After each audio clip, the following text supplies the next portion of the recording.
solitária brilhou, fã de esportes. Bom dia pra você. Seja bem-vindo a mais um Sport Center. Bom dia, senhores. A estrela solitária brilhou, mas não foi só a estrela solitária, as estrelas do Botafogo. A gente vai Luiz Henrique, Igor Jesus, o próprio Barbosa.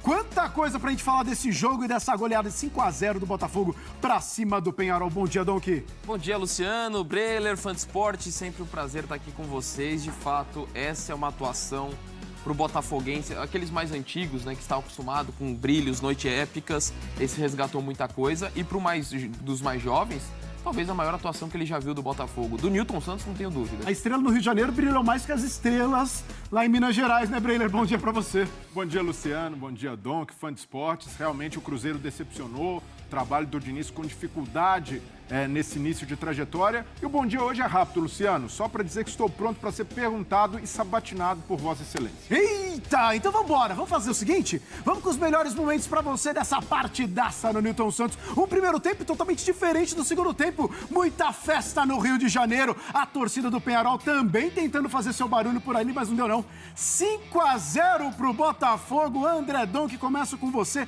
que você achou? Um primeiro tempo, no mínimo, muito diferente do segundo?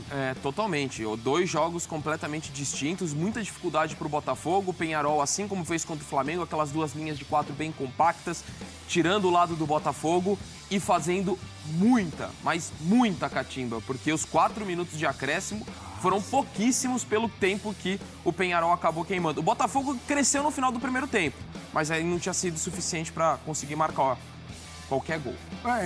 No mínimo, curioso, Breler, quando a gente analisa a catimba e tudo mais, como vê esse Botafogo pro segundo tempo, e como a gente vai falar, não só de um nome. A gente tá vendo o Luiz Henrique aí, ó, a gente tá vendo... A gente vai falar de Savarino, a gente vai falar de Almada, a gente vai falar de tantos caras desse Botafogo, que é impressionante, porque parece que a engrenagem tá funcionando como nunca, né? Tem muita gente com capacidade de decidir e povoar o ataque, porque em muitos momentos o Penharol defendeu com uma linha de 6. Os dois pontas voltavam, mas o Botafogo teve criatividade e muita contundência para furar essa linha de defesa do time uruguaio e mostra também a cancha do time, né? Tendo repertório, fazendo gols de várias maneiras, uma delas de bola parada aproveitada pelo Barbosa. O Barbosa, inclusive, é uma peça fundamental na defesa também, mas aí fazendo o golzinho dele também, muito emocionado depois da partida, até por conta da avó, na hora que ele foi falar ali e fez o gol dele. Mas tem como destacar um cara desse Botafogo, Dom, que não dá, né? Difícil assim, olha, até a Conmebol elegeu o Luiz Henrique, eu não questiono. Eu entregaria o prêmio pro Savarino, na minha opinião, mas assim, sinceramente, pra mim não tem escolha errada ali, não. Ele eu posso definir como daqueles bons custos-benefício, Breler, porque veio barato, né? Foi barato, né? Não é badalado, mas tem sido efetivo. 10 gols, 10 assistências nessa temporada pelo Botafogo. É um dos protagonistas desse time, juntamente com o Luiz Henrique. Golaço, com frieza, saindo na cara do Aguerre e tocando de cavadinha para marcar o 4º gol do Botafogo. Botafogo, no segundo tempo, realmente não deu chance para o Penharol. E quando o Penharol estava em desvantagem, tentou sair, aí o 5-0 ficou até barato pela quantidade de chances. 15 finalizações do Botafogo no segundo tempo. Isso é legal também, né? Ver um Botafogo que, mesmo com o placar já em vantagem, não se abdicou de fazer mais gols para garantir, ou pelo menos tentar garantir de maneira antecipada essa grande final, né? O lugar na final. Ainda mais com a tensão que se tem, às vezes, de um jogo pesado desse tamanho, poderia tentar administrar vantagem, não fez nada disso e a postura foi completamente correta, né? Destacar também o trabalho do Arthur Jorge, que soube, a gente vai falar um pouquinho com mais calma, em destacar elementos para fazer a virada de chave de um primeiro tempo tão diferente do segundo. E esse lance aí já foi no finalzinho, quando o Botafogo já estava um pouco mais relaxado, digamos assim, o placar já estava estabelecido, a vitória estabelecida e uma baita de uma vitória do Botafogo. Vamos ouvir personagens, olha a festa, muita festa hoje e olha um pezinho já na final. Na verdade, estou feliz pelo esforço e a tranquilidade que tive o time para sabemos que o primeiro tempo estava muito difícil, mas o time teve muita tranquilidade e muita paciência no segundo tempo para que chegaram os gols. Quando a gente fizesse o primeiro gol, eles iam ter que sair. Então, quando nós fizemos o primeiro gol ali, eles teve que sair, então abriu a porteira ali para a gente. Acho que ninguém acreditava num resultado assim. Pero procuramos todo o jogo. Acho que fomos muito superiores. Mas a gente fica muito contente, obviamente é um placar elástico, a gente sabe. Mas como eu falei antes, o futebol te reserva muitas coisas, a gente não ganhou nada. A gente só fez 5 a 0 porque a gente respeitou o adversário, trabalhou até o fim, não descansou, não tirou o pé do acelerador e vai continuar da mesma forma. Para nós, quanto o jogo mais vivo tivesse, mais vantagem nós tínhamos, porque nós queríamos um jogo mais rápido, mais intenso, um jogo corrido. E era importante que nós conseguíssemos ter essa abordagem. Não é de bom senso nós pensarmos que a questão está resolvida. É uma vantagem que nos dá esse conforto, mas que nós sabemos ainda que estes 90 minutos são 90 minutos que vão exigir muito de nós. No hay razones, digamos, lógicas. Sí que el primer gol puede haber generado un poco de descontrol y tratar de asumir el golpe y salir con toda la fuerza posible para hacer un buen partido en casa. É isso, é esse Botafogo, olha que festa ontem por lá, né? São 7 vitórias nos últimos 13 jogos, são 6 empates e aí nenhuma derrota. Baita de uma festa, Arthur Jorge satisfeito com o que a equipe entregou ontem e acho que o torcedor botafoguense também, né? Vamos sentir um pouquinho do clima lá no Rio de Janeiro com o nosso parceiro Rafael Marques, que chega nessa edição aqui do Sport Center. Rafa, bom dia pra você. Talvez o clima tá um pouco nublado, mas ontem a gente viu uma estrela brilhar no Nilton Santos, que é a estrela do Botafogo, aplicando essa goleada pra cima do Peñarol. Seja bem-vindo, parceiro. Tudo bem, Luciano? Muito bom dia para você, para o Fã de Esporte conectado com a gente, um abraço para o Donk, também para o Breler. De fato, um dia diferente para o Carioca, porque ontem fez um calor tremendo, mas hoje já choveu, inclusive há pouco estava chovendo aqui na Zona Sul do Rio de Janeiro. E, naturalmente, o pessoal está até brincando, dizendo que são as lágrimas dos torcedores do Peñarol, né? Porque foi 5 a 0 fora de baile no segundo tempo. Aliás, estou com o Donk, 2 tempos bem distintos, mas o segundo tempo do Botafogo realmente entrou para a história como talvez a maior atuação do time, de um time de futebol, durante um tempo na Conmebol Libertadores, nos últimos 25, 30 anos, especialmente em fase de mata-mata, né? A parte mais aguda da competição. Ontem, os 42.982 torcedores que apareceram no estádio Nilton Santos, viram realmente um jogo espetacular no segundo tempo e uma vantagem que, no meu entendimento, já pode dizer, credenciar o Botafogo como um finalista da Conmebol Libertadores versão 2024. Não foi o maior público da história do estádio sob a administração do Botafogo, porque o maior público ainda é o jogo contra o Curitiba, ano passado, 43.071 torcedores presentes. Mas ontem uma grande festa, com mosaico, enfim, a torcida muito feliz no Nilton Santos. O Botafogo joga, na opinião de muitos, eu compartilho dessa opinião, o melhor futebol do Brasil e agora está super credenciado para tentar ganhar a Libertadores pela primeira vez na sua história, Luciano. Isso, vamos sair um pouquinho do Rio de Janeiro, vamos para Belo Horizonte também, onde o Bruno Vicário e o Ginodi já estão com a gente por aqui também. Senhores, marca histórica, no mínimo quase lá, porque é a primeira vez que o Botafogo chegaria então na final da Copa Libertadores da América. Bom dia para vocês que estão aí em Belo Horizonte. Tudo bem, Luciano? Bom dia para todos que estão por aí, todos que nos assistem também. É claro que aqui em Belo Horizonte a goleada também repercute muito, porque existe a possibilidade de um adversário mineiro justamente encontrar o Botafogo nessa decisão da Conmebol Libertadores, e sobre essa possibilidade a gente vai falar mais para frente.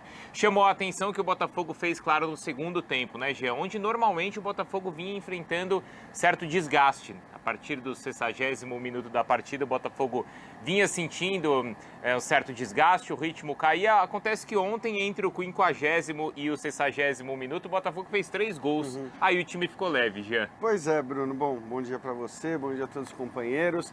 Eu acho o seguinte, sabe aquele clichê do jogo de 180 minutos?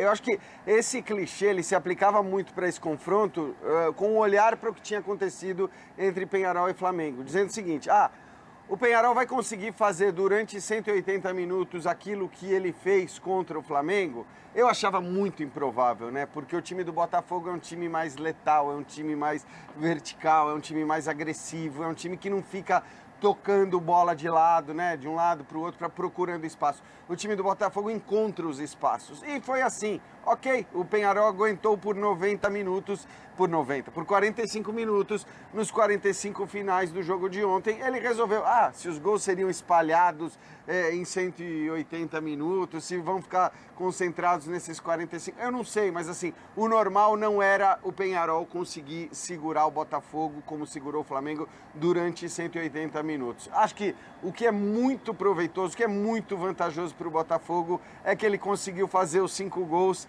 nos 90 minutos iniciais, porque isso lhe permite ter um olhar completamente diferente para os jogos contra Bragantino, para o jogo contra Vasco. Então, eu acho que os últimos gols do Botafogo valeram mais até para o Campeonato Brasileiro do que para a Libertadores. Porque a partir do momento que ele resolve a parada no jogo de ida, e eu tô com o Rafa, né? Não tem, nesse caso não tem discussão. Atlético e River, a gente pode até discutir o percentual de possibilidade do River. Nesse caso não tem discussão. Botafogo classificado vai poder poupar quem quiser, vai poder olhar e entrar em campo com os seus times principais nas próximas 2 partidas do Brasileirão, no qual ele é o líder. O impacto é enorme, não é, Luciano? Primeiro, claro, o impacto imediato, pensando em semifinal e essa vaga na decisão da Conmebol Libertadores, mas é claro que para o psicológico do time é muito importante, para a questão física também mais importante ainda para essa sequência de temporada, onde o Botafogo vai ter jogos importantes agora também no Campeonato Brasileiro, onde ele disputa ponto a ponto a liderança com o Palmeiras. O impacto está por todos os lados, viu, Luciano? Pois aí, o impacto do Savarino na partida de ontem foi um negócio impressionante também. Além dos 2 gols, claro, criou várias chances, cruzamentos certos e acabou tendo o primeiro lugar no ranking aí do time, como a gente confere nesses números, né? E aí eu vou pegar até o que o Jean falou ali, né, Bruno e Jean, que essa questão do poupar jogadores, pensar também no Brasileirão, já que é um jogo que criou essa oportunidade, essa vantagem de 5-0, é um jogo que daria até para poupar talvez um Savarino, talvez alguns jogadores importantes como o Igor Jesus e Luiz Henrique, então? Não, agora o Botafogo ganha esse conforto muito por seus próprios méritos. O Botafogo foi capaz de construir essa vantagem. E aí a gente entra também numa seara de como esse time está ganhando casca. Porque o que o Botafogo fez contra o Peñarol foi uma aula para o Flamengo sobre como superar um time retrancado em mata-mata de Libertadores. Porque o Flamengo, contra o Peñarol, não conseguiu ter a imposição física que o Botafogo teve. Porque o Flamengo tinha a bola, o Flamengo estava no campo de ataque, mas faltava essa potência física para acelerar o jogo. E isso o Botafogo tem de sobra. E chegando numa reta final de temporada, que é extenuante, que o Botafogo divide atenções, Copa do Brasil, acabou não sustentando, mas vai na Libertadores, chega numa semifinal, disputando novamente o título brasileiro contra o Palmeiras, e ainda assim, o time sobrando fisicamente e até desconstruindo uma ideia sobre o Botafogo, que é aquela, o Botafogo não consegue sustentar o ritmo no segundo tempo. O Botafogo contra o próprio Flamengo, pelo brasileiro, faz a goleada no segundo tempo, porque é superior fisicamente. Então, o Botafogo reúne todos os atributos para ser um time contundente em mata-mata, que além de ter repertório com a bola, além de saber o que fazer, além de ter jogadores muito bons tecnicamente, no aspecto físico, é superior à maioria dos times. E essa é uma grande vantagem. Então, eu nem vejo esse aspecto de poder poupar para o Botafogo como um grande diferencial, porque a gente tem visto isso ao longo do Campeonato Brasileiro. Quando o Arthur Jorge precisa segurar 2, 3 jogadores, o time como um todo dá uma resposta positiva, porque os atributos físicos que na temporada passada foram ali o grande esteio do Botafogo, hoje se soma à capacidade técnica desse time, que evoluiu muito tecnicamente e taticamente sob o comando do Arthur Jorge. E porque, aí eu vou até mandar essa de volta lá para Belo Horizonte também, depois quero ouvir o Rafa Marques lá no Rio de Janeiro, essa questão do por que estava tão encaixado e por que ficou tão difícil para esse Peñarol manter. Mandar primeiro para Belo Horizonte, para você, Bruno e Jean, por que foi tão difícil manter essa marcação? O Peñarol não conseguiu manter essa marcação para cima do Botafogo. Eu tô vendo agora o gol do Luiz Henrique, tô pensando o seguinte, que vocês citaram, o Jean citou, né, o time do Flamengo, a dificuldade contra o Peñarol, e eu lembro que a gente repercutiu muito, Jean, depois do jogo contra o Bahia. O Tite deu uma declaração falando que o rubro-negro precisaria entender e se acostumar que o time do Flamengo era um time de basquete, que ficava rodando a bola para encontrar os espaços. Esse gol aí do Luiz Henrique mostra que se o Flamengo era um time de basquete, o Botafogo é time de handball. Tá toda hora na cara do gol e o placar vai subindo, subindo, subindo e o goleiro sai assim fazendo X e ele joga a bola por cima. É essa verticalidade, Jean? Acho que essa é a característica do Botafogo. Agora, claro, como o Luciano falou, no primeiro tempo a coisa não estava andando. No primeiro tempo foi um primeiro tempo de dificuldade, foi um primeiro tempo que se assemelhou muito aos confrontos do Peñarol contra o Flamengo. Agora, o futebol é assim também. Eu acho que a gente, né, até no exercício da profissão, muitas vezes fica buscando explicações quase que científicas para absolutamente tudo. A gente viu, 3 gols saíram num intervalo de tempo muito pequeno. Então, a gente vai buscar a explicação científica para isso, quer dizer, a lógica. Não, às vezes um gol causa, evidentemente, um impacto no jogo de maneira geral, seja naquele time que fez o gol, seja no time que tomou o gol, e isso muda completamente o contexto do jogo. Eu acho que isso é algo que pode se aplicar a essa partida, mas o próprio Arthur Jorge explicou também, né, as orientações que ele deu no intervalo em relação à velocidade da troca de passes, a tentar ser mais rápido, ainda que essa verticalidade seja algo inerente a esse time do Botafogo. A velocidade com que você troca os passes e que você busca soluções é algo que faz diferença. Então eu acho que tem um combo de coisas aí que fez com que no primeiro tempo não saísse nenhum gol. E ali eu acho que tem, claro, mérito da qualidade do Peñarol, que no fim das contas é essa. E por isso não dá para imaginar o Peñarol tentando sequer buscar um resultado, porque não tem força ofensiva, não é um time que consiga atacar. A chance do Botafogo estava em tentar se defender por 180 minutos e achar um golzinho, levar para os pênaltis. Isso não aconteceu. E acho que o fato dos gols saírem todos no segundo tempo tem a ver com um monte de coisa. A qualidade do Botafogo, o impacto psicológico do primeiro gol, essas mudanças feitas pelo Arthur Jorge em relação à velocidade na troca de passes, e o resultado está aí. E 5-0 não foi exagerado para o que foi o jogo, principalmente no segundo tempo. É esse sobre o impacto, né, Luciano? O Botafogo ele já foi vítima de repente, sofrer gols em sequência e isso mudar totalmente o contexto do jogo, mudar o seu astral, o astral do adversário. Dessa vez foi ele que, no intervalo curto, conseguiu uma vitória histórica. É isso, o psicológico. Fala, torcedor do Fogão, sejam bem-vindos ao canal, trazendo para vocês aí mais um vídeo a respeito do Botafogo, as últimas informações. Botafogo que deu show ontem contra o Peñarol, um primeiro tempo um pouco dividido, um pouco mais equilibrado ali entre as duas equipes. O Botafogo teve um pouco mais de dificuldade, conseguiu crescer ali já no final do primeiro tempo, e no segundo tempo ali, aquele show que dispensa comentários, né? Dispensa comentários. Luiz Henrique, como sempre, sobrando aí no futebol da América Latina, futebol aqui da América do Sul inteira. Luiz Henrique sobra demais, não é à toa que foi convocado para a seleção. Um golaço ali de uma frieza, né? Homem gelo. Na verdade, aquele gol ali, nem todo centroavante conseguiria fazer aquele gol ali. Ele, com toda a sua habilidade, conseguiu encobrir o goleiro num passe perfeito, fazendo um golaço dentre outros assistências e outras jogadas ali muito boas que ele fez. Eu gostaria de saber de você o que você achou do jogo. Gostou da atuação? Tá confiante aí no Botafogo, campeão da Libertadores? Deixa aí nos comentários, além de se inscrever no canal, ativar o sininho e deixar o seu like.